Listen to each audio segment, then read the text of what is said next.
Welcome to Pod Revisited, episode 29. Today we are discussing chapter 11 of Chamber of Secrets, the Duelling Club. Or as we like to call it, talk snaky to me. So this chapter opens up after kind of the cliffhanger of the last chapter where we find out that Colin's been petrified, but not only that, Dobby tells Harry that the Chamber of Secrets has been opened before. So Harry has all this new information, and of course the one thing he wants to do once he gets out of the hospital wing is tell Ron and Hermione, but Ron and Hermione aren't waiting for him, and he's very hurt. He's like looking all over for them, and he's like, where are they? Don't they care that I'm like not injured anymore? Yeah, I particularly think it's funny that Percy runs into them and he's like, gee, I just hope Ron isn't in the girls' toilet. And then the girls' toilet is exactly where Ron is. It's lovely. And Harry's like, why would they be in there? It's a ridiculous assumption. But it's very true that Ron and Hermione are in fact in Moaning Myrtle's bathroom because they found out that Colin got petrified by eavesdropping, I guess I could say. They were eavesdropping. They were eavesdropping. And they decided that they should get right away starting the potion. And yeah, they're doing it in the washroom. And Harry explains everything that Dobby told him about the Chamber of Secrets and what he eavesdropped from Dumbledore. So much eavesdropping these kids do. But he spills the fact that Dobby was the reason that he got injured in the Quidditch game, but also the reason him and Ron couldn't get through the platform. And Ron tells Harry that if he doesn't stop trying to save your life, he's going to kill you. And true words have not been spoken. Yeah, I really appreciate Ron's dark sort of sense of humor. It's not really expressed well on film, but in the books he's coming in strong with it. So I just have a few questions about Colin being petrified. So the one thing I was thinking when Colin's brought to the hospital wing is the fact that it's one thing for them to like kind of keep Mrs. Norris to themselves because they're a school and it's a pet.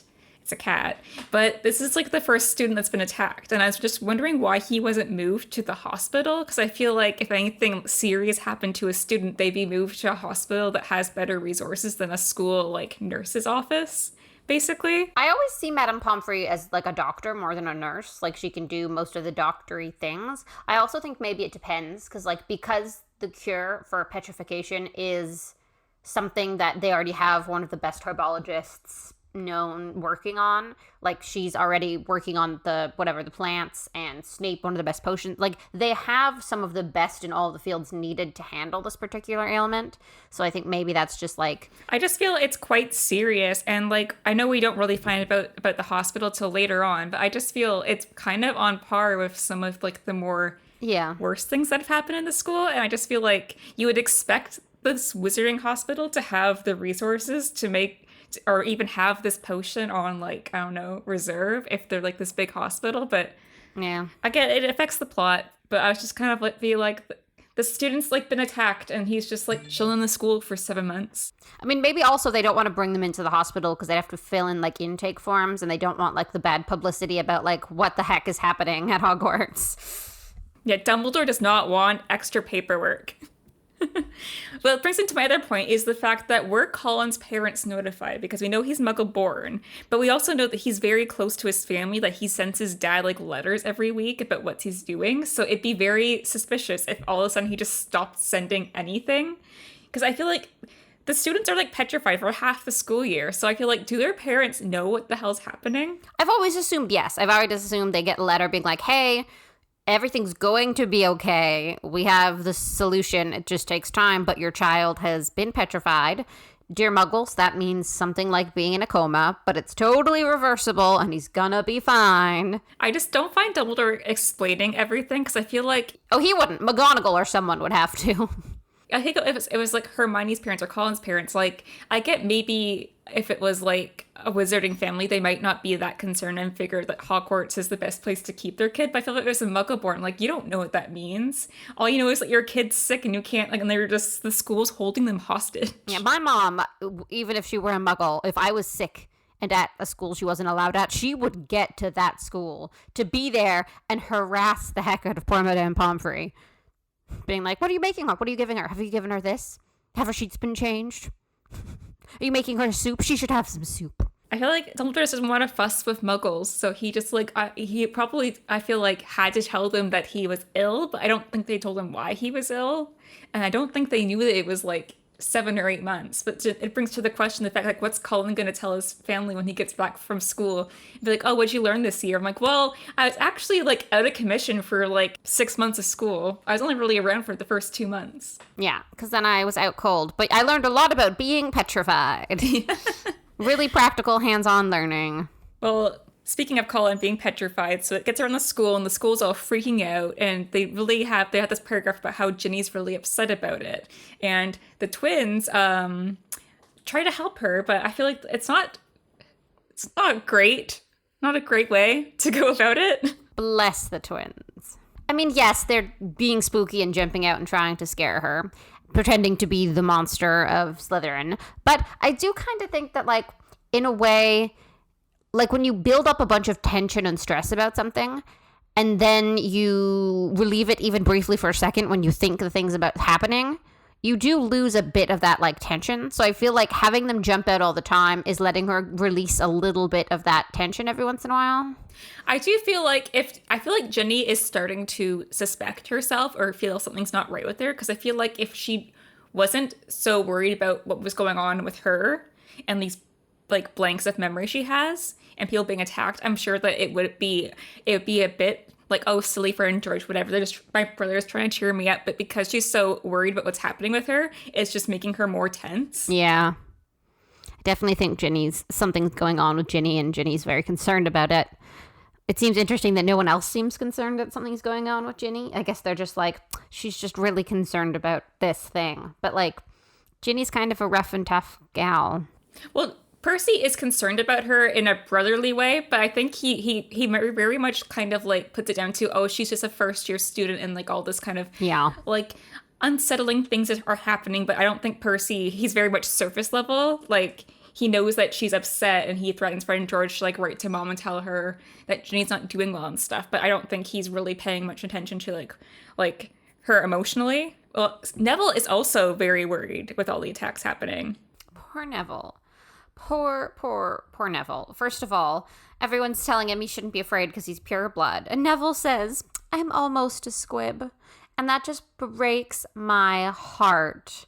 Neville, who is so powerful and so strong and such a good friend and such a wonderful Gryffindor, thinking he's almost a squib. Again, not that there's anything wrong with being a squib, but he has so much magical ability. Well, this is something he's internalized a lot, and this is all his grandmother's fault, because coming into the school, he even said to, like, in, like, the first book that, like, they didn't think he was going to get his Hogwarts letter because he wasn't showing signs of magic till really late, and that's basically just him, like, rephrasing, like, what he's been told growing up from his grandmother. So, his grandmother is really hard on him, and, yeah, and it's just, like, this is, like, really sad because, like, he, like, doubts himself so much that, like, he's just reiterating what he's probably been told by his grandparents, that, like, he's not very talented. And basically what all the teachers are telling him this chapter too, that he's not very talented. And so basically he's almost a squib. Yeah.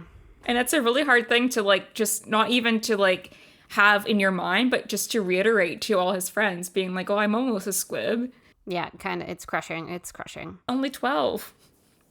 Breaks my little heart. Harry, Ron, and Hermione noticed that Draco's staying over Christmas, so they all decide to stay over Christmas. And I was just wondering, like, I can't actually remember. I'll probably figure out it next chapter. But do all the Weasleys stay at Hogwarts this Christmas, or just Ron? Because I just feel like, would Mrs. Weasley not be kind of concerned? Like, all her kids are just staying at the school. That's interesting. I mean, I can't imagine Ginny's first year at Hogwarts, them having her stay for Christmas. Like, it's her first year, she'd miss home. Yeah, I think that she would want to go home, especially if all the bad things are happening. And I feel like Molly Weasley probably wants to see the twins because she probably has lots of things to yell at them for. Like, they've probably done some stuff. She's got some letters. She needs to reprimand them, you know? So I don't think all the other kids stay. I mean, maybe Percy could potentially have to because of his role in student government, but I do find it odd that, like, Ron must have had an excuse for why he needed to stay, because I feel like Mrs. Weasley, Harry already stayed at their place in the summer. She'd be like, oh, bring Harry home for Christmas. And in any normal circumstances, Harry would be like, yeah, but now since they have a plan, they're like, oh no, we need to stay. So I'm just wondering what their excuse was. I'm sure Ron said, I don't want Harry to be alone for Christmas. And I'm sure Miss Weasley said, well, we could potentially invite Harry. And Ron said, like, I don't know how Harry would feel about that. Just like, it would be his first time seeing what a family Christmas is like. And I think it might be a bit overwhelming for him to have it be with a huge family that's that much. You know, like, I feel like I want him not to be alone, but I also want him not to be overwhelmed. We need to, like, wean Harry on to Christmas. Yeah. You can't have too much joy this year, okay? Just a little bit of joy. Very interesting. But moving into their plan, they need some illegal ingredients for their potion that only Snape has. So Hermione concocts a plan to steal the ingredients. And I find it so funny. She's like, I actually should do the stealing because if you guys get caught, you're going to be expelled. Yeah, and I still have a few, I can get in a few more troubles before that's a concern. Yeah, I'll do this. And so the plan is that Harry's going to throw a firework into a cauldron to cause a distraction, and of course it is Goyle's cauldron. And it is a swelling potion. I am so sad we never got to see this in film, because I think it would be so funny to see it. The giant nose, the like toppling over, the gigantic arm, like this would have been such an unbelievably entertaining, comical tidbit to the film. It's a little sad we never got to see it because it's so visual. Like in my mind, it's... I feel like because they had the Apologies potion transformation, that like any other like heavy special effects stuff was like, we don't need that. I guess. My first thought was the fact that Harry was really lucky that Goyle's potion was actually like did what it was supposed to do, because we have heard through it that the book that Goyle and Crabbe aren't very magically gifted and they just kind of skate along. We don't even know if they can read. Yeah, apparently. So like the Goyle's potion could have been like absolutely terrible, and it could have like been like acid that burned everything. They could have murdered some folks, yeah. Yeah, it could have killed someone. But the fact that he apparently was able to make a somewhat okay potion, that it actually did what it's supposed to do. I feel like when it comes to the earlier years, the potion ingredients they're given, like even though they're obviously given potions that are like sensible for their age group, I feel like they also only use potions that ingredients can't counteract in a terribly dangerous way. Like if the potion for like making your hair red, if you put in too much bat wings, it is actually toxic and will burn your flesh off. They just won't have them do that potion. So I like to think that like it's lower level potions and those ingredients happen not to be the ingredients used in any super dangerous potion. So everyone gets their antidote and Hermione steals the ingredients and Snape finds the firework and Goyle's cauldron. Yeah. He is not happy. Yes, you have the twins' fireworks save the day again. Yeah, seriously, the twins, I mean, first of all, they're like kids still. They're like children. And they're out here making their own fireworks, but also like substantially contributing to the plot just through their own completely unintentional genius. I love that for them. Like they contribute so much to the plot with their wizard's wheezes. It's just their shenanigans. Yeah, their shenanigans contribute. Their shenanigans are like secret MVP. Coming in strong, the twins. I also love that Harry is super duper concerned that Snape can read his mind. He's like, Snape knew I did it. And I was like, he totally was reading Harry's mind. He was totally like, ugh, Potter. Yeah, I feel like anytime Snape looks at Harry, he's just like getting ready to read his mind. Yeah, and to be fair, I don't think Harry's a good liar. I don't even know if you'd have to read Harry's mind to look at him and be like, oh, this was Harry. Yeah. Like I feel like he's a guilty looking kid when he's up to no good. There's them describing Harry's trying to look like a not guilty look on his face, and I'm just imagining what that would look like, because I feel like it's... I'm imagining it like cartoon level bad, like eyes up from side to side, doo, doo, doo, doo, doo, doo, whistling maybe. Just egregious. But I sort of wonder after this incident if Snape would go to Dumbledore and say, hey, just took a brief gander into Harry Potter's mind, and he's totally up to something. Also, he did this thing with a firework that's kind of dangerous and not really his brand of stupid. Like, that's a different brand of stupid than Harry's usual brand of stupid. Like, I can't imagine Snape as, like, a smart dude not bringing it up to Dumbledore. A, as a chance to narc on Harry, but also, like, out of concern. Yep, he's just doing what Dumbledore wants him to do. So Dumbledore's just like, it's fine. Let him do what he's doing. Just let him keep up the good work. And Snape's like, so you know what he's up to? And Dumbledore's like, what? Approximately what he's up to. It's fine. It's Harry. Let him go. And Snape's just like, I hate this. I hate you. I hate everyone. I hate this school. They find out later on that the school is setting up a dueling club, which is obviously very exciting, especially for 12-year-olds. And they're all talking about who could be teaching it. And there's talk about Flitwick maybe teaching it. And of course, who else could it be but Gilderoy Lockhart? Ugh. Gross. First of all, yeah, why wasn't it Flitwick? Yeah, I'm just wondering, like, out of all the profs, who do we think would be, like, the best people to be teaching a dueling club other than Lockhart? Like, if Lockhart wasn't around. Yeah, I mean, like, I think Flitwick is a good example as a charms teacher, but also as, like, a very experienced duelist. And I think Snape is probably who I would choose on the other side, because he's probably, like, realistically, because they're learning for defensive purposes, probably has been in situations where he's had to defend himself more often than most of the teachers. Like, he gets himself in trouble, and he's notoriously good at dark arts, so that's probably what people would attack you with. I also think McGonagall should have been involved too, because we've seen McGonagall in many of duels. Yeah. I think that maybe to me, Flitwick is the first choice, obviously, if he's a dueling champion. Allegedly a dueling champion. I believe it. I think that's canon. I don't know how Lockhart makes it sound like he suggested it to Dumbledore. Like, hey, we should have a dueling club.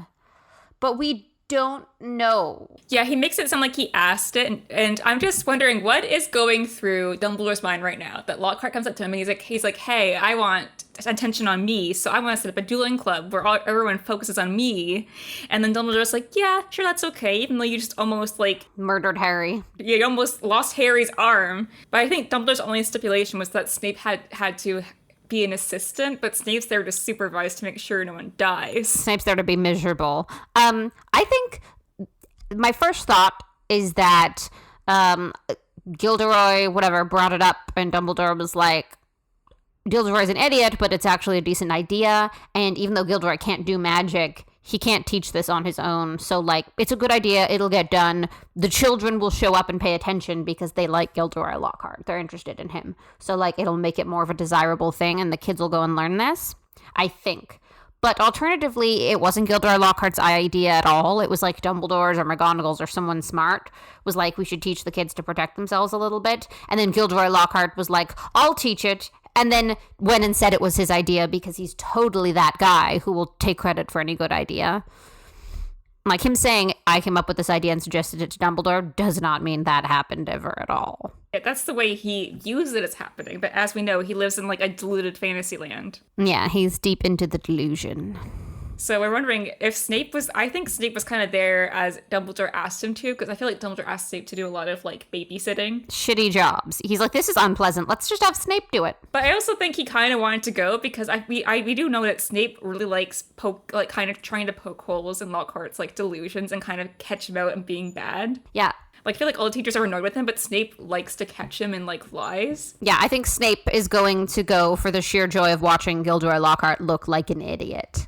Like, that's for sure the only plus side to this situation. And Snape's like, this job sucks, this sucks, that sucks, he sucks, but I will enjoy watching him suck publicly. So as they're demonstrating, like, how to do a proper wizard duel, Lockhart obviously doesn't do what he's supposed to do, and Snape launches him, like, across the room. Severus Snape kicks his butt. It's very kind of surprising, like, how quickly Lockhart recovers from just being shown up by Snape. Like, he's right off the bat, he just stands up and he's like, oh, I let you do that. And he has his whole story and stuff to make him look good. I mean, I feel like he's so used to his certain defense mechanisms because he's had to use them his entire life, probably, so that he just, like, immediately is like, which one am I going with? Am I going with, we pre-planned this? Am I going with, I knew this was going to happen, I let you do it? Like, you know, he has, like, a list of ones, he runs through them in his head in 30 seconds, and he's like, ha ha ha. This is the one. It just kind of shows how deep he is. But yeah, he's just, like, very quickly is able to brush off things that, because, like, obviously we don't know if, like, he thinks he can do the things, or he's just so up on himself that he, like, knows he can lie about it if he can't. Like, yeah, he doesn't know, like, what's a lie and, like, what's the truth. So he thinks he can do this thing, but he obviously is able to like correct himself. So they start the Dueling Club by teaching all the students how to defend themselves, which became Harry's signature spell. Yeah, Snape is the one who teaches Harry the spell that Harry uses. You know that one of the like 2 spells Harry Potter uses? This is one of them. And who taught it to him? Severus Snape. Very interesting. And he taught it well. I mean, Harry saw it once and was like, that's a good one. Well, yeah, it's Harry's like default spell, so. Good job, Severus Snape. So my idea is that I know it's a dueling club, but I just feel like having the students in pairs dueling each other with basically no guidance was a very bad idea. Terrible. Yeah. This could have been a lawsuit. Yeah. I definitely think they should have had more adult supervision, considering they said most of the school showed up. So it's a bunch of like preteens and teenagers in a room, and they're going to say just like attack each other. Like, I think it should have been like a bunch of teachers. You break up into groups of 1 teacher per 10 students, and students like take turns. You 2 attack each other while we watch. Okay, now you 2. So it's like hyper supervised, not a bunch of people flying spells all over the place at the same time. It's also the fact that like they didn't give them any guidance. They're just like, okay, now you do the disarm spell, but like no one really knows what they're doing. Yeah, you saw Snape do it once, and he's incredibly distracting, what with his glorious, handsome voice and his deep tones of... Okay. But also, they didn't learn how to block. So, like, just get hit by this guy's spell. We're teaching you to duel by teaching you how to get hit by a spell.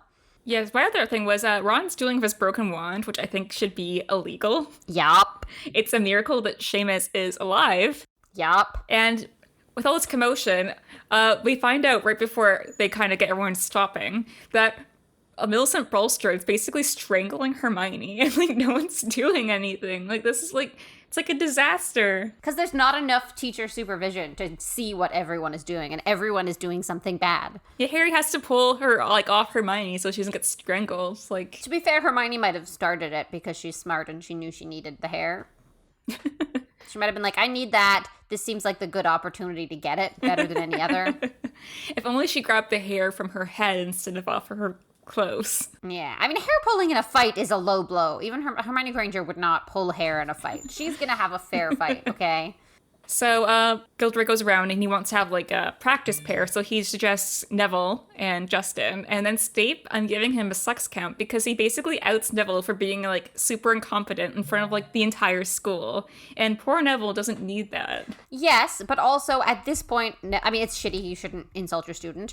I think it would have been more traumatizing for Neville to have gone up there and done bad magic. I don't think Neville should have gone up, but the way Snape says it, it's very cruel. Absolutely. He was a dick about it, but Neville not going up there was a better choice because I think getting your ass handed to you by another student in front of everybody would hurt him psychologically more than having the teacher everyone thinks is an ass insult you. Neville and also Justin are also kind of injured at this point because they don't know what they're doing.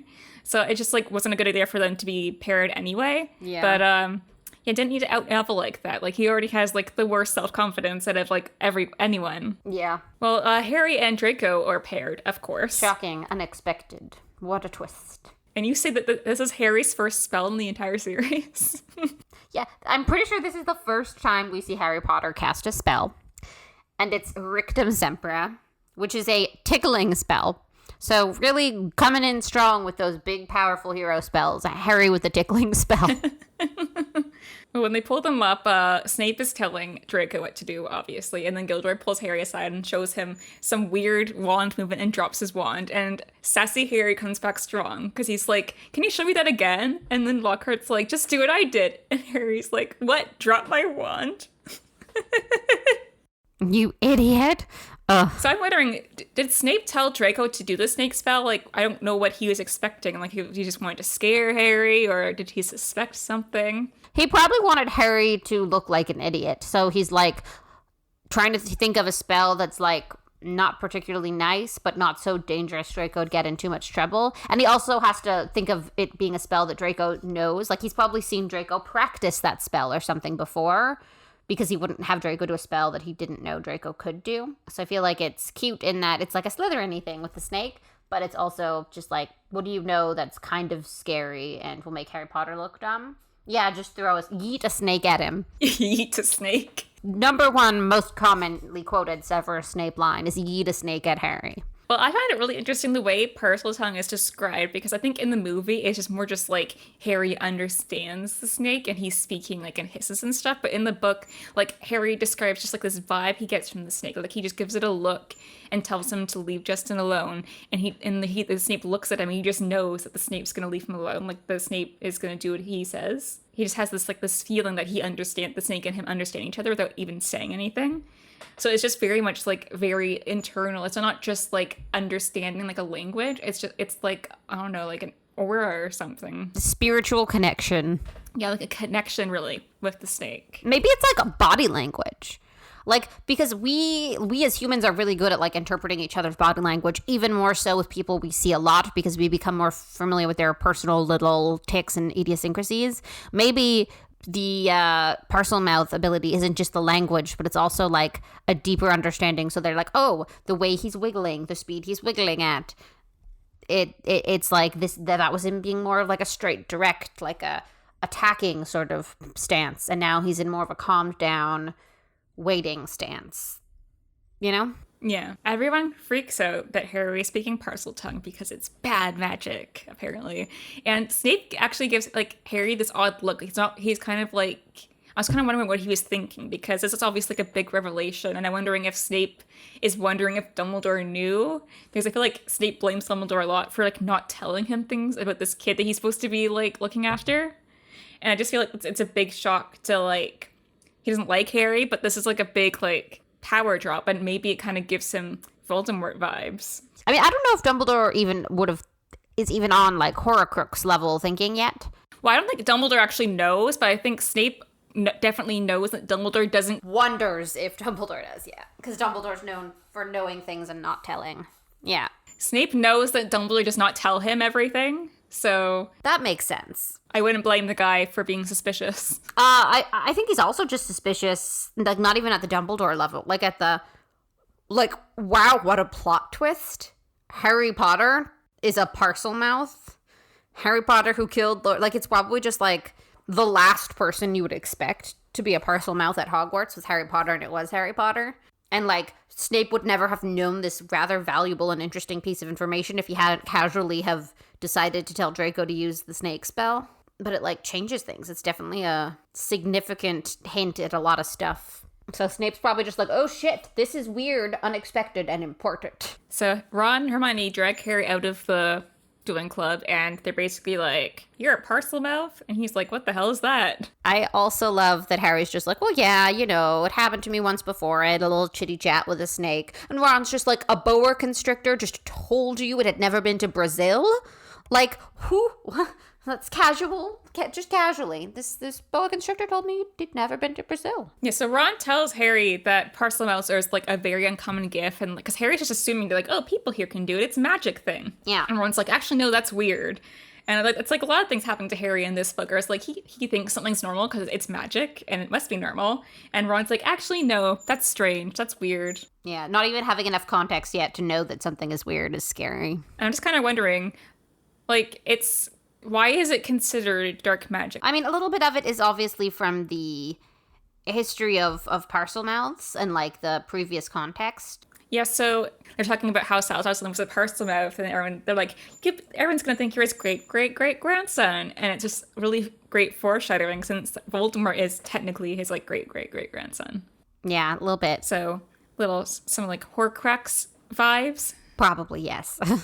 Yeah, well, this kind of rattles Harry, and he's just very upset, and he begins thinking about, like, when he was sorted and how the sorting hat wanted to put him in Slytherin. And he kind of starts to think about the sorting hat just like he has Slytherin blood, so he should be in Slytherin because of his blood. When I think Dumbledore really explained at the end of the last book that it's supposed to be about, like, your choices and, like, your traits and stuff. Yeah, exactly. So being Slytherin genetically wouldn't play any part. Yeah, he really views it as blood because if you think about it, like, he sees Draco in Slytherin, his family's been in Slytherin, it's all about his, like, blood, and then all the Weasleys have been in Gryffindor, so he sees it kind of like... But also, like, this is also the book where we learn about mudbloods and stuff, like, so there's a lot of, like, it's in your blood, you're born like it, like, that's prominent in the undertones in this book, yeah. Yeah, he's definitely thinking a lot about genetics and, like, yeah, where you come from and stuff. So it's just very interesting seeing Harry think like that. Also, the absolute cutest part of the entire chapter is that they're making socks for the mandrakes so they stay warm. They're making them socks. Yeah, so herbology is canceled just so Professor Sprout can knit some socks to put on the mandrakes, and she doesn't want the kids around. I respect her. Underrated. Because class is canceled, Harry's all worried about Justin, like, thinking badly about him, and Harry and Ron and Hermione are just like, whatever, go see him then. Leave us alone. So he goes to find them, and he overhears some of the Hufflepuffs speaking, like, basically assuming that Harry's the heir Slytherin and he's attacking people and he's a dark wizard, which is it. I really feel for Harry here. He handles it a lot better than I did, because like when you overhear people talking about you, it's like really terrible. But especially when they're saying things that aren't true. Like I've been in that situation and it is not a fun time. And yeah, Harry just comes up and he owns it, and he's just like, hey, looking for Justin. And they're all like, oh my god, oh, he's gonna kill Justin. But I was wondering like why they're so quick to judge Harry as being a dark wizard, because I always found it weird that everyone was suspecting Harry before the parcel tongue incident, because before this book, like he saved the stone from Voldemort, and like the school's aware of that. And they know he stopped the Dark Lord. And the only reason people were suspecting him is because he was just happened to be in the corridor at like the right time. Like I feel like that's not a lot of evidence. Yeah. But now I get why they're suspicious, because Parseltongue is known to be dark stuff. But yeah, Ernie's like really jumping through some hoops. And it's a conspiracy theory. He's like, yeah, Voldemort wanted to off him because there can only be one Dark Lord, which makes sense. Yeah, a little bit. It's kind of almost true to the prophecy, except that Harry's actually the reason. The anti-Dark Lord. Basically, is what I'm trying to say. I think also it's a little bit like when people are afraid of anything that's new and they don't understand, it's so much easier to put a face to the evil and like blame that face and see that face in the darkness rather than some horrible monster. And I think one or two people maybe suspected Harry because he was at the scene of the crime. One or two Slytherins maybe made jokes about it. And it just became a thing that someone had heard someone say, so it was safe enough to say. And then it was just like, okay, it's Harry. Good. We'll all know it's Harry. And when something bad happens, we know it's bad because of Harry. And it just makes it like easier to cope with an unknown darkness when it's actually just Harry. Yeah, Harry's just like really struggling with just being at the wrong place at the wrong time. Yeah, that's the story of his life. Ernie kind of grills him about like, because Harry says, I'd never attack Muggleborns, like I have no reason to. And Ernie brings up his like the Dursleys, and Harry obviously doesn't like Dursleys because they're awful. But I was wondering why he didn't bring up Hermione, because later in the book Ernie says that he should have known that Harry wasn't the heir because like he's best friends with Hermione. Yeah. And like so like why would he attack people that would include Hermione? So I just feel like, I know that Harry's angry and he's not thinking right, but I'm just like, that's just like an obvious thing. Like, why would he attack someone that's like his best friend? Yeah, I think Harry at now is too angry to like get through that logic.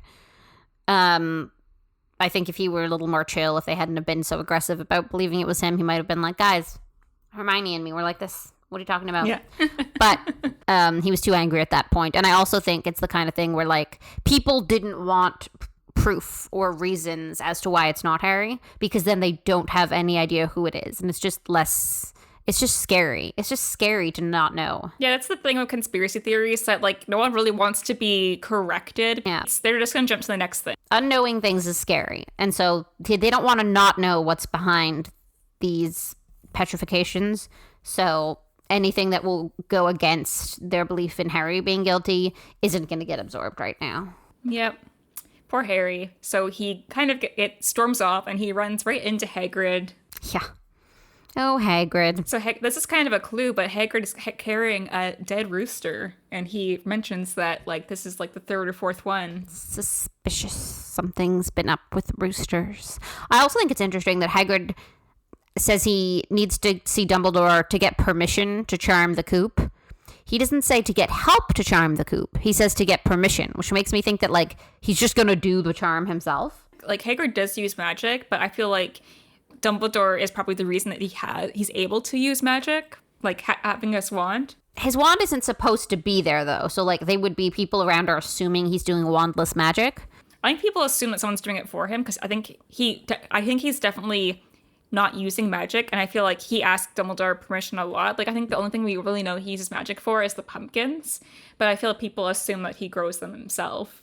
Yeah, he's just a really, really good pumpkin grower. Or whatever. But I feel like for like things like that, he wants to do things by the book because he admires Dumbledore. So he's like, I need to do this, but I need to get Dumbledore's permission. Yeah, okay. Because he doesn't really want to draw attention to the fact that, like, he's using magic when he shouldn't be. Yeah. Well, after this moment with Hagrid, things get really bad for Harry. So Harry's just, walking around, being upset, and he stumbles across nearly headless Nick and Justin, who have both been petrified, of course. Yeah, it's rough. I thought it was very interesting the way Nick is described, because I think I read this book after I seen the movie as a kid. So I'm always imagining it the way it is in the movie, where Nick is still a ghost, but he's obviously petrified. But in the book, he's described as being like black, like not transparent, where he's just like black and he's smoking. And that's a very eerie description, because like Harry thinks, like, how could this happen to a ghost? Nick's already dead. So it's like very, very like sinister that something that bad could happen to something that's not technically alive. I think petrification, as it exists in this book, is like, it's not just like you freeze and you're frozen. Like, I think it freezes your soul, kind of like who you are as a person, like your brain and the you that's inside of your meat suit and your dancing skeleton, that sort of goes off. So I think if a ghost is just that piece of you that lives inside of that meat suit, then it makes sense that it would like turn sort of like dark and sinister. Like, I could totally see that being what's going on inside of all the humans who are being petrified, or the cat even. It's just their flesh hides it. So I think it's interesting. It's almost a bigger idea on how petrification works. Yeah, very interesting. Well, Harry is basically frozen in shock because part of him like wants to get help because he sees these things that happen to Nick and Justin, but then part of him's like I'm gonna be like in big trouble, and he's like he doesn't want more people thinking that he's the heir of Slytherin, but so he's kind of thinking about what to do, and of course Peeves comes out at that exact moment to make everything 100 times worse. Yeah. God. I just think Peeves is the worst person to catch you when you stumble into something bad, because he just makes everything worse. So of course he starts yelling and freaking everyone out, and everyone's coming out of the corridor. Harry Potter is a murderer. Of course, Ernie catches Harry, of course, and it's like caught in the act. Of course. So yeah, things aren't going well for him right now. And McGonagall even was just kind of like, you know what? Like, I can't do anything about you anymore. Like, you gotta go see, or she doesn't even tell him that they're seeing Dumbledore, but she's like, you gotta come with me. So I was wondering, like, McGonagall, does she think Harry's doing something? Like, does she suspect him, or is she just kind of, like, doesn't really know what to do? Because being an outsider looking in, like, it does look very suspicious that Harry just happens to be, like, all these crime scenes, basically. Yes, I think Minerva McGonagall sees things deeper in Harry than most people see. And I feel like Minerva McGonagall probably thinks Harry Potter's being framed. Because it's been too many coincidences, and it actually just ends up being Harry has shitty luck. He hears snakes, and it's a coincidence. But it's an awfully large number of coincidences. So I think her logic would say, I know the person Harry Potter is. I know he's best friends with Hermione Granger. I've seen him be very kind, very sweet. These are not Harry Potter things. So the fact that he's always right there so conveniently, like if Harry were doing something like this, it would be slightly less obvious. So I feel like she knows he's being framed, but she can't say it because she doesn't have real proof. She just knows. So she's like, I'll go through the motions, but in the end, we'll know he's being framed. Yep, so she leads him into what we find out is Dumbledore's office, which is exciting. Yeah, I think it's funny that Harry thinks it's where Dumbledore lives. He's like, oh, this must be where Dumbledore lives. Because I never thought Dumbledore lived in his office. But now I picture like a back door at the back of the office we don't see that opens up into like Dumbledore's bedroom. I would assume that all the profs kind of have like lodging like in the castle. And I kind of always assumed that it was near their office because I just feel like that's just convenient.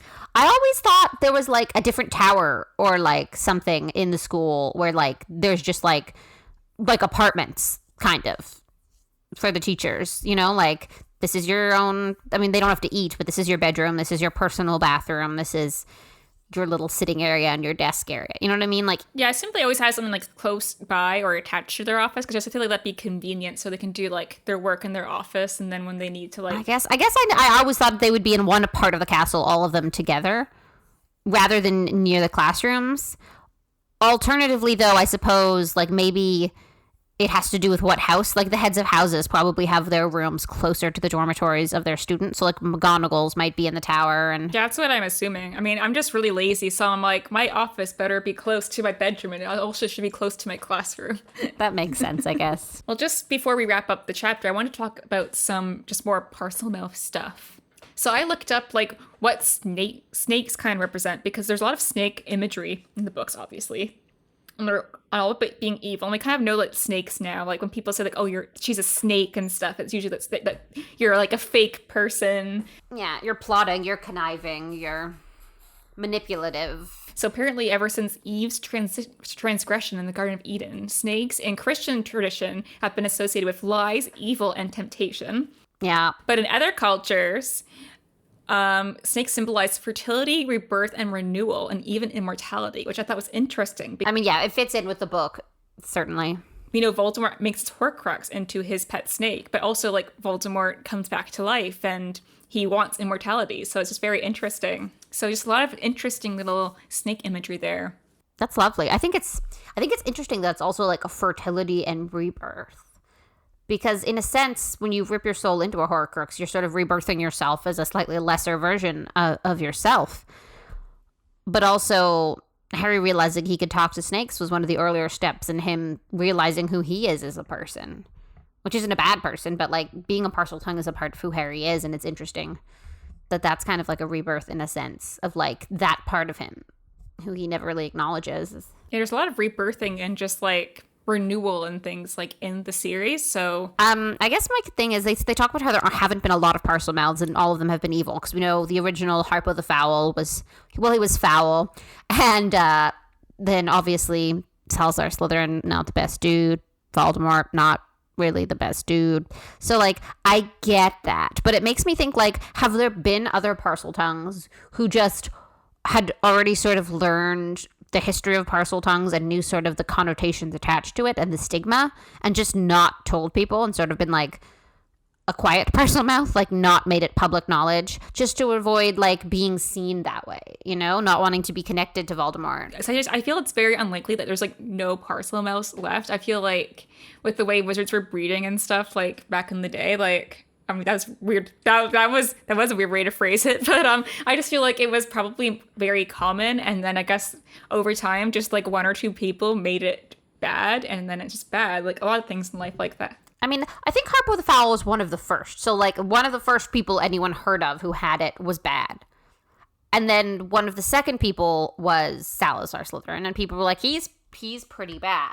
So I feel like there were other ones, but they might have been out and known locally, but they didn't do things as big as Slytherin or Voldemort or Harpo. So they weren't as known. So no one's like, oh yeah, Doug the barber, he can talk to snakes.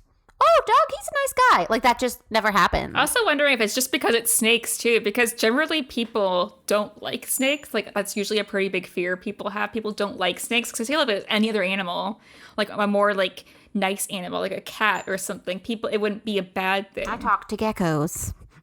Yeah, it would be like, I feel like because it's a snake and the way snakes are interpreted as being like evil or bad or two-faced. Yeah.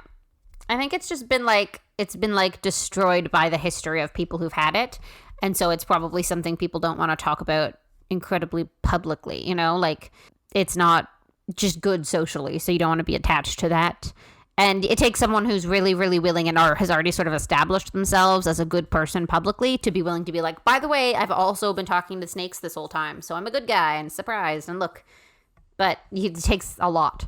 So I feel like most of them have just been sort of closeted snake whisperers. So other fun thoughts that I have regarding this is, if there are parcel mouths, do you think there are other animal mouths, other wizards and witches who have the ability to communicate with different types of animals? That'd be very cool. Like that could maybe be an interesting thing to look at for Filch and Mrs. Norris. Like maybe he has a special ability to communicate with her And that's part of why their bond is so strong. Yeah, I feel like if you're going to introduce being able to talk to snakes, I feel like there should have been other people that could talk to other animals. Maybe the gift died off with like whoever had it, but like I feel like it opens the door that if you could talk to snakes, like then other people should be able to talk to other animals. Yeah, it just seems like it's very weird that it's uniquely snakes and that's the only time we hear about that particular skill set. Or maybe that's just the one that kind of like kept going. I mean, maybe it's just really rare, and these are just, we get 7 years of knowing these characters. So maybe someone who could talk to goats graduated the year before Harry got there, and it never came up. Maybe Aberforth has a communication thing with goats, because isn't like he referenced having a thing with goats in the series? Yeah, but not. I know the implications, but I'm just saying. I'm not gonna talk about the implications, but I'm just saying. Aberforth and goats, it's a thing. So if we're going to go down a less disturbing human-animal communication route, if you could pick any character in the Harry Potter series to have be a something mouth, who would it be and what animal would they speak to? My personal choice is Luna Lovegood talking to bees. I think she's the type. Because bees are awesome. First of all, they're so important to the ecosystems and the environment, but they're sort of small and fluffy and flighty. And I could see Luna out in the flower gardens talking to bees, and one lands on her and she's like, "Don't sting me. It won't hurt me that much, but I don't want you to die. You're very important, and I appreciate everything you do." Like, I could just see Luna out there chatting with the bees. Yeah, definitely. I think like it needs to be a person that's a bit more open to things, because I feel like Luna's a very open person, because like there's some characters I just couldn't see them be able to communicate with animals just because I don't think they would let themselves. Percy. Hermione. Thank you for listening to this episode of Potter Revisited. We'll be back next time to discuss Chapter 12, the Polyjuice Potion. Of course, if you have any thoughts about today's episode or previous episodes, you can email us at potterrevisitedpodcast@gmail.com, or you can reach us on social media at Potter Revisited, and we'll be back next time. Bye!